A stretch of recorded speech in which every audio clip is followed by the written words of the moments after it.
Welcome to episode 13 of the Wheels and Beyond podcast. I'm your host, Ben Durham, and today we have Andrea Loewen joining us as our guest. She's a co-owner of a family medicine practice here in London, Canada, and the family doctor recruiter for London and Middlesex County here in Ontario. Their family is also the first national live net zero winners and have worked tirelessly over the last 2 decades to reduce their environmental impact as well as their dependency and reliance on cars. Her and her husband have gone from commuting over 2 hours each per day to downsizing and having it so that their family of 4 now have 1 car between all of them. They now primarily rely on a combination of electric cargo bike, a regular-looking e-bike, acoustic bikes, transit passes, walking, and cabs, or Ubers. So buckle up for one of the shorter episodes that I've recorded so far because we were on a time crunch with meetings fast approaching. But that just means that this conversation is absolutely jam-packed with awesome tidbits, like how after moving from northern Manitoba to Calgary, Andrea really started cycling out of necessity to save in order to buy a home. And then how each and every home after that brought her closer to her dream of driving as little as possible. And now they both walk to work.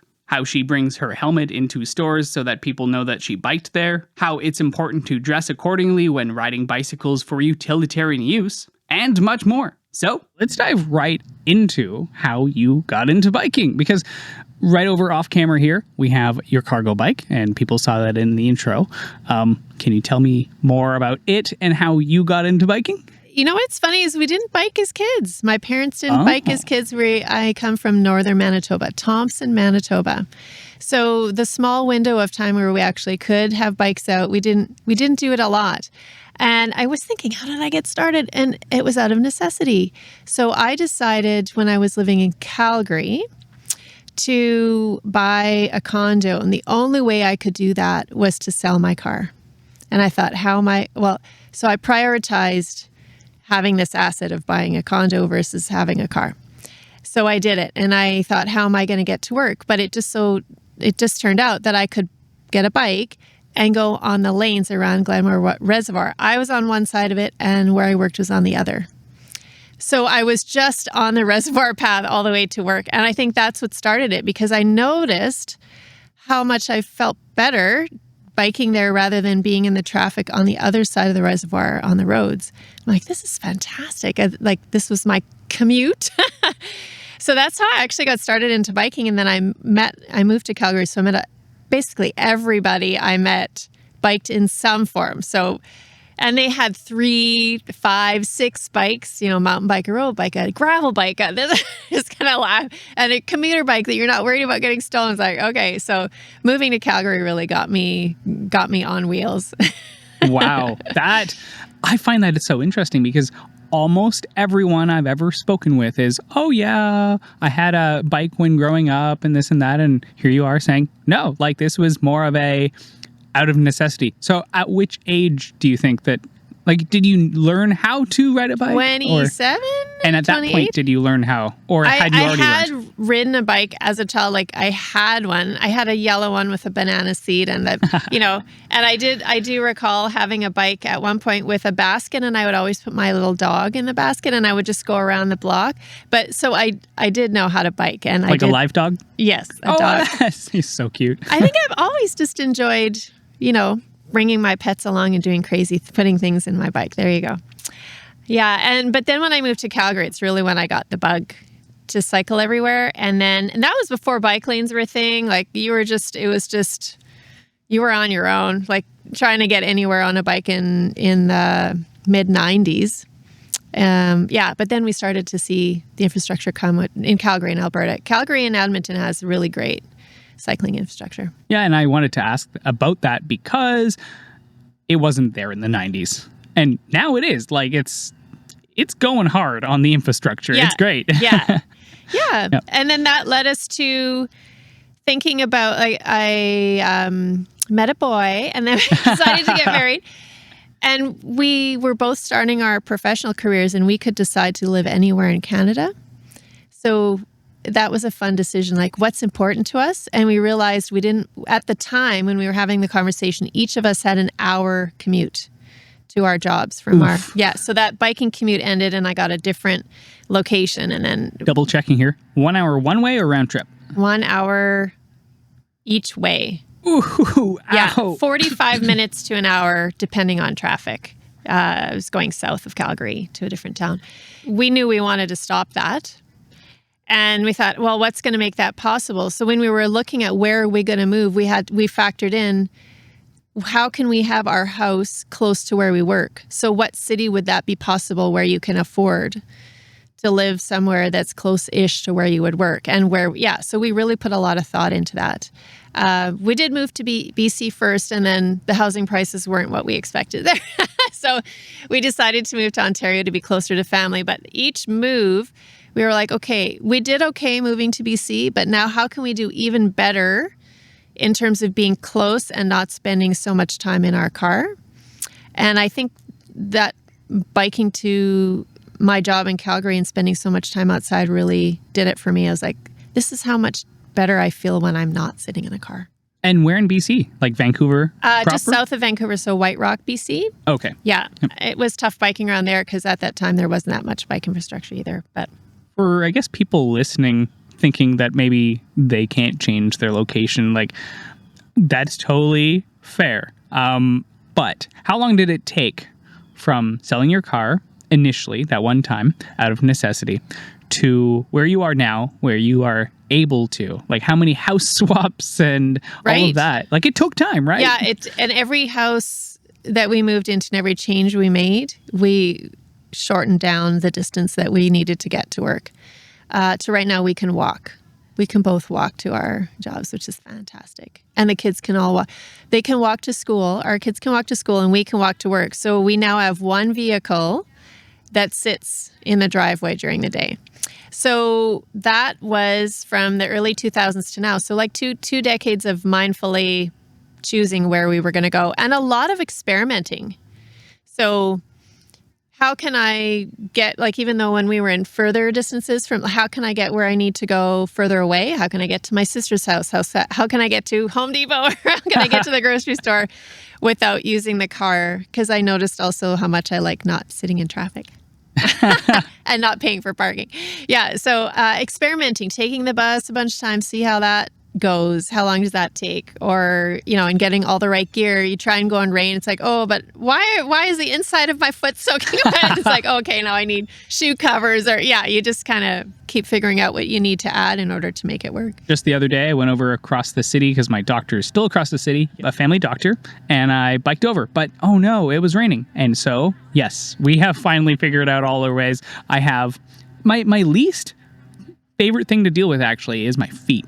I have the booty things that I put over. Yeah. I do have the covers, and they are not fashionable. Actually, that's something we could get into. Yeah. I have pants that I used to have, like, very bright blue pants. I'm like, it's just not, I prefer the sleek, like, black look. I have black rain pants, and I have my yellow jacket. Mm-hmm. So there's that. That's just my normal jacket that my shell. And so I showed up, and by then I went through a downpour, and I was like, wonder if I'll be dry. I was completely dry. It stopped by the time I was there. So at the bike rack, I just took off everything, hucked it in my bag, and went in. And I guess I can actually ask you about this because you wear your helmet into stores. Yeah. In my case, and it's for a purpose. In my case, I just took it off and I carry it, and I think people notice that. Mm-hmm. But why do you wear your helmet into places? I leave my helmet on when I go into a store because I kind of like it, the looks I get. Like, I have a cart full of stuff, and they're like, okay, bike. And often the cashiers are like, well, like, are you sure? They'll often say something, and I'm like, no, it's okay, I'm good. I have a cargo bike, or I also have a really big bike. And they're like, oh, and then I can see people kind of looking to see where I'm going and put all this, like, entire grocery cart full of things onto the bike. So yeah, I love the looks. And also just to encourage, like, I know we can get stickers that say I biked here, but that, I feel like the helmet says that I biked here. It indisputably says I biked here. Yeah. And then you may or may not know that our family was the first Live Net Zero winners, the Canadian Geographic magazine. I remember that because I remember that one time when was it? I know you came in, you're like, hey, running slightly late because we just got announced. That was for the LCL AGM, I think. Oh, yeah, right. That was great. We just found out we were the winners. Yeah. So for 12 weeks, we tried to reduce our carbon footprint as much as possible. And so we had 2 cars until that point, which we noticed we weren't using very much, but we were now 4, like 2 parents and 2 teenagers. And often in the evenings, we'd find that both teenagers had activities in opposite directions. And they weren't too keen to go on the bucket bike that I had, so the bucket in the front. Is that the one, in your case, was it 2 wheels at the front or 1? It was 1 wheel in the front. So it was like an Urban Arrow or a Bullet? A Babbo. Babbo, okay. Yeah, and it did not have e-assist, so it didn't have a motor. It was, that makes it so much difficult. I know. More difficult. So my dog, Rosie, was super happy to go in the front, and I loved having her in there because I could just see her ears flapping away, and then she just seemed to have so much fun. But the teenagers, not so keen, and also they're getting heavier. So I decided to look for a new e-bike, and I got this long tail? Yeah, long tail cargo bike. In this case, the Turn GSD. I took them and said, what bike would you be willing to go on? So that if I take one to an activity that's maybe closer by, then we have 1 car to do the other activity. So we made the decision in the Live Net Zero competition that we would get rid of the second car, which I was like super scared because I'm like, I don't want to, it's always that I don't want to blow through a lot of time, right, to try and get somewhere, and I don't have the time, and then suddenly, or there are days where you can't talk yourself into getting on your bike. Like, there are not that many of them, but if it's a really bad weather, like sideways or hail or whatever, and you just don't want to do it, to know that the car is not there. But that was motivation to figure out how we were going to do it and to get better at bus. So now we all have bus cards, and that's what we use if we can't take the bike. I was going to say, like, having just in your back pocket the 1 bus passes, I carry them as my backup. I don't think yours fits on the rack on the front, but no. In those cases, hail, sleet, it's like sideways rain. Yeah. Like, I don't want to be in this, and we have a place to go.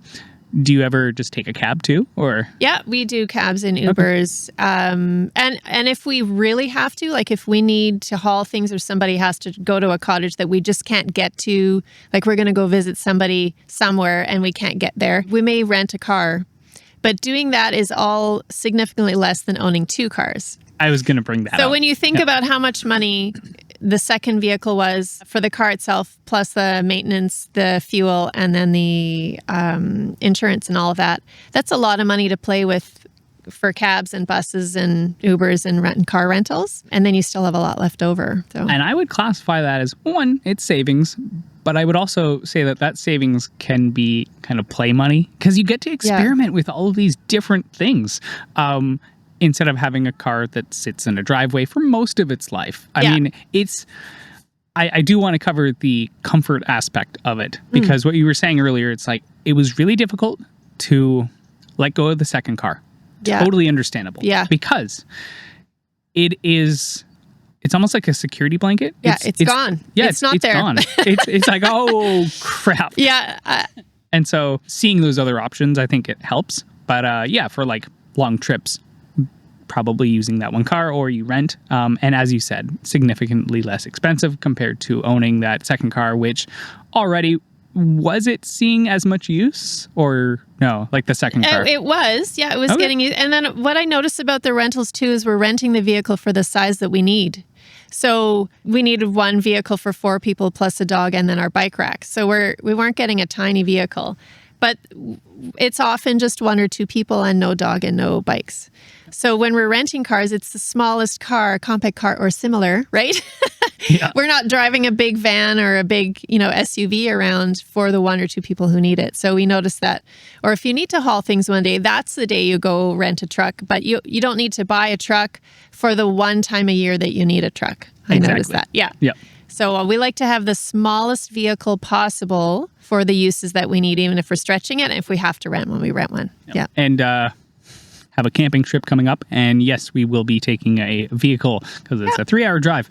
And I'm still convinced that we can do a carpool, even though it's a few friends and us. And rooftop carriers and the hitch things exist. And like those expand how much stuff you can take with you enormously. Yeah. Even if you can't minimize. Minimizing is obviously ideal. But, It's really a mindset shift that you're going to be okay with how long it takes you to get places, and you're not comparing, oh, well, if I bike, it's this long, and if I drive, it's this long. You just have to stop doing that, because I find in the car, you're just so aware of driving safely. There's a lot going on around you. And in your bike, obviously, you're still aware. But if I'm biking on a path and nobody's around, it's a much different energy output than if I'm in a car. It's like maybe the bit of time, but how much of your well-being are you trading? Like, what's the actual trade-off? So I do notice that it's not about a time-for-time swap. Yeah. It's going to take me 20 minutes in the car, but it'll take me 30 on the bike. Well, it's still a win to take the bike. Yeah. I just kind of wanted to wrap this portion up, which is you went from 2 people with 2 cars, driving a lot, to say the least, to now 4 people in 1 car and 1 cargo bike. When we were there, I think I saw another e-bike in there as well. Was that the mountain bike or? So one of the conversations that we had with our teenagers when we had two vehicles going down to 1 is like, we all need to be in this together. And what is going to feel doable for you, for the boys? And we decided to get another e-bike. So it's a regular looking bike. That's an e-bike. So whenever they say, oh, I can't, they whine, I'm like, you can just take it. And then that meant that 3 of us could go together, which is often the case. Like we have 1 person on that e-bike and 2 on this one. And then we can all go together. We don't need to be in a car. And then we have a few non-e-bikes, like air quotes, commuter bikes that aren't the nicest bikes than that, but they do the job. So we can all get on bikes at the same time. That is awesome. Yeah, no, it's really down to, I guess, the freedom of being able to get around without mom and dad. Hey, can I get a ride, or can I take the car? What if you can bike? I told them that. I said, when you're 16, just so you know, I am no longer responsible for your transportation, but I'm going to give you all the tools you need to do it. I'm going to give you access to a bike. I'm going to give you a bus pass, and I'm going to teach you how to drive and put gas in for when times because one of our sons sings in a choir, and they're practice at Medway High School. You can absolutely not get to Medway from downtown London on a bus or on a bike. I've tried, and you can't get there on a bike. Safety wise, correct? Yeah, safety wise, you can't get there on a bus, but safety wise, you definitely shouldn't be biking there. So I said, you can take the car yourself, and then that's also stops there and back twice, because I'm always thinking, how much carbon are we burning on this trip, or how many trips total are we using? So if we're using the car, we're trying to cut down the number of trips possible. So if I drive him to Medway and then go pick him up, that's 4 one-way trips instead of him going himself, and that's 1. Exactly. Or 1 trip there and back. So we've told them, like, don't. We gave them lots of notice and lots of tools, and now they know how to use the bike lanes. They know how to get downtown. They know how to cross to town, get to my sister's way over in Byron. And I look at them and I thought, like, does that feel good that you're not relying on me? Because I see them like, oh, my friend's mom was late and we had to wait for her. I'm like, yeah, don't you notice that you don't have to wait for anyone to come get you? You just go, and when you're ready, I'm like, oh yeah, I guess so. Independence. Yeah, I guess you're right. Yeah. Independence, Yeah, through tons of different tools or modes of transportation. Yeah. So no, that's really cool to hear. So because you have a meeting very shortly, we are about to wrap this up. Do you have anything that you want to cover? I think when I think of how did I go from being in my car for so much of the time to almost not at all, it was little steps, but I did a lot of experimenting. Like, I just kept trying things. It was almost a game for me. Like, how can I get all those plants on the bike instead of taking the car? How can I get to this place? Like, how can I get to the Calgary airport not with a car? And I figured it out. So it was a lot. Like, it's this bus. I think it's better now, but it was like series of buses and a C train, but it always felt super satisfying.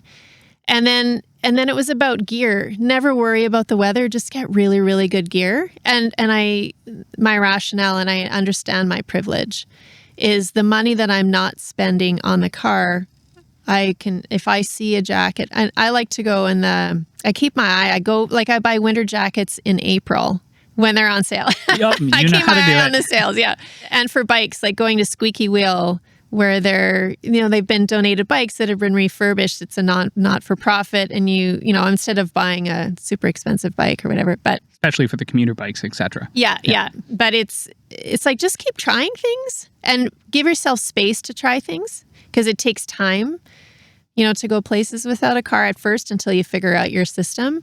Be open to what you'll experience, because you'll experience, today we were doing the ride along today, and somebody yelled "idiot" at me because I was on Richmond for 100 meters? And that's right after a green light, meaning that you had a solid 45 seconds to yourself. I had right away. Nobody was coming. Yeah. So I went on Richmond instead of the bumpy sidewalk, because people will also call me idiot for being on the sidewalk. So you can't win. Yeah. So you figure out your routes that are going to work the best, and you figure out your routes. But I find that the majority of the interactions with people when you're biking are positive. Lots of smiles, lots of waves, lots of, "Oh my gosh, what kind of bike is that? Where did you get it?" I wish I worked for London Bicycle Cafe for the number of people I've sent over there.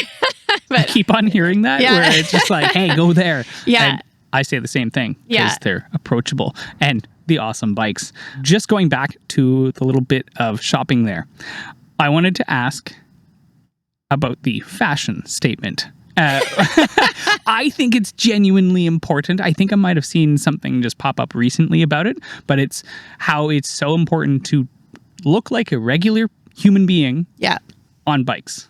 Can you tell me how you... Yeah, I do not call myself an avid cyclist. I try not to wear too much spandex.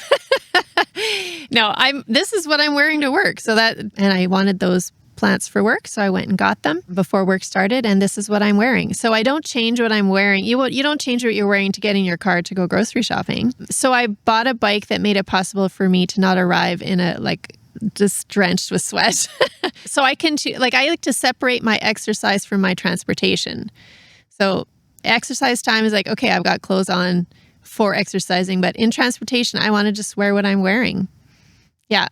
And it's nice that it's an upright bike that, like, to be able to wear dresses and stuff. But yeah, someday I'll get to the Netherlands and bike around in skirts and no helmet, because that's like, I guess a whole other topic. It's allowed. It's everybody. I'm like, am I seeing videos? Nobody has a helmet on? Why is that? Anyway, I can't wait to try biking there. Yeah, I think it's on everyone's bucket list at this point. Yeah. Everyone who has any inkling about like biking, utility cycling, especially. That was a nice, short podcast. Thank you very much for filling me in. I really enjoyed that, because each story is just so unique. Like that intro, out of necessity, you started biking. And then from there, you made the small choices to make your life more and more walkable and accessible. And then finally downsizing from 2 cars to 1, which is a huge leap, but you made it possible by, trying new things constantly. I didn't know how great I was going to feel biking until I tried it. And then I noticed, wait, like, this is who I am. This is my thing. I feel better. I didn't know that was going to happen. And here you are.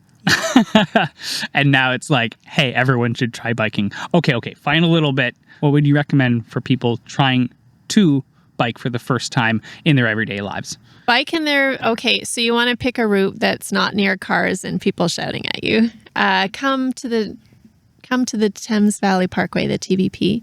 To get a bike, I would recommend going to see the folks at Squeaky Wheel. They are non-for-profit, and I've been there and many times, and they're just so super helpful. And they have people who will show you how to fix your own bike. I would start there. Okay, there we go. So with a co-op or a friendly, approachable, depending on where people are in the world. Yes, because there are many friendly, approachable bike shops in London, and I've been to almost all of them. I've never had a bad experience at a bike shop in London. Yeah. All right. No, this is good. Okay, I think we have now wrapped everything up because you got to get going too. Yes. Okay. Thanks very much for joining me today. Thanks for having me.